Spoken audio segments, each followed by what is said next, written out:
ఉండాలి. ఇంట్లో గర్భిణీ స్త్రీ లేదా నవజాత శిశువు ఉంటే వరదల సూచన ఉన్నప్పటికీ వారిని సురక్షిత ప్రాంతానికి పంపండి. నీరు, కరెంటు రెండూ కలిస్తే ప్రమాదం ఉంది. టీవీ, ఫ్రిడ్జ్, ఇతర ఎలక్ట్రానిక్ పరికరాల ప్లగ్ని తీసేయండి, లేదంటే విద్యుత్ ఘాతానికి గురయ్యే అవకాశం ఉంది.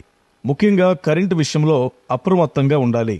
రహదారులపై వెళ్లేటప్పుడు జాగ్రత్తగా మ్యాన్హోల్స్ను, కరెంటు పోల్స్ను గమనించుకుని వాటికి దూరంగా వెళ్లడం మంచిది. వర్షాకాలంలో అజాగ్రత్తతో ప్రాణాల మీదకు తెచ్చుకోకుండా జాగ్రత్తలు తీసుకోండి. ముఖ్యంగా మహిళలు బట్టలు ఆరేసుకునే తీగకు విద్యుత్ తీగ తగలకుండా ఉండేలా చూసుకోవాలి. తడి చేతులతో కరెంటు స్విచ్లు ఆన్ ఆఫ్ చేయకూడదు.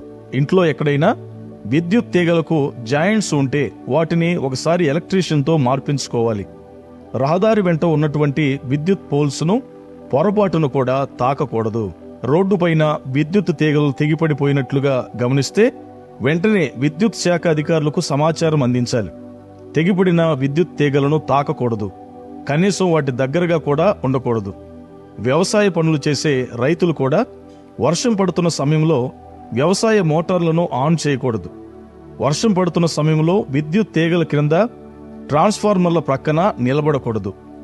పశువులను సైతం విద్యుత్ తీగలకు, ట్రాన్స్ఫార్మర్లకు దూరంగా ఉంచాలి. ఎవరికైనా విద్యుత్ షాక్ తగిలినట్లయితే వారిని కాపాడటానికి పొరపాటును కూడా ఐరన్ రాడ్స్ వాడకూడదు. చెక్క లేదా ప్లాస్టిక్తో చేసినటువంటి వస్తువులను మాత్రమే ఉపయోగించాలి.